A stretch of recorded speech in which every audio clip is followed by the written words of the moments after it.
you so much for coming to help us conduct this experiment today.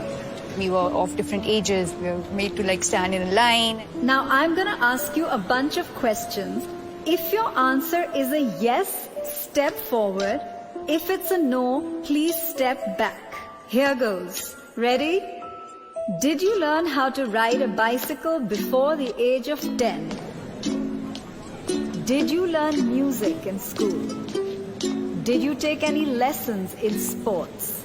And no, video games are not a sport, even if it has the word game in it. Did you learn how to iron your clothes while still in school?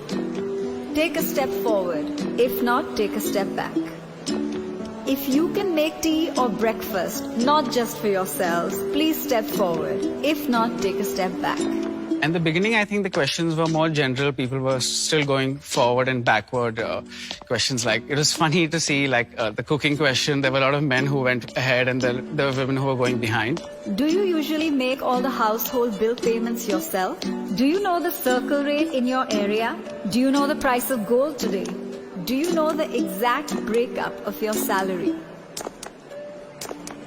As the questions unfolded, the stark difference came out visibly.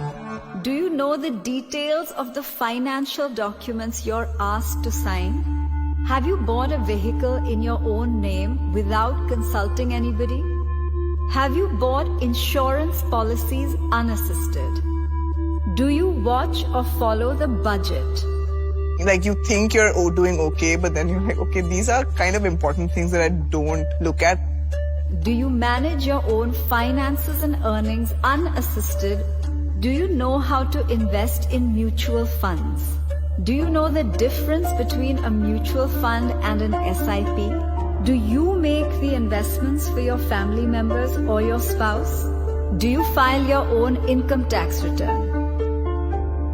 Now everyone who's in front, could you please turn around and look behind you? Initially, when you guys started moving, there wasn't such a big gap. My question is, when did this gap start to occur? The minute the questions became about managing money, the gap between men and women became very clear and evident. You know, women handling certain responsibilities regarding their own life, which were always passed on to someone else in the family or the men. There was a slight unfairness I realized at that time. But at that point, it seemed normal. I was upset.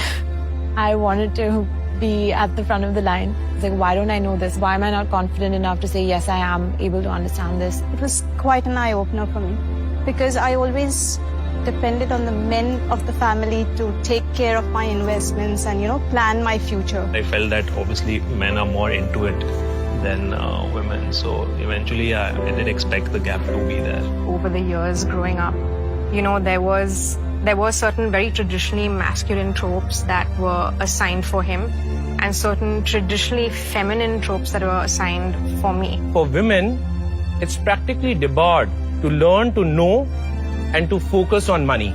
I wish I had known from the beginning of my childhood and kind of thought about that I would be doing so much better. Just actionable measures is what we want really.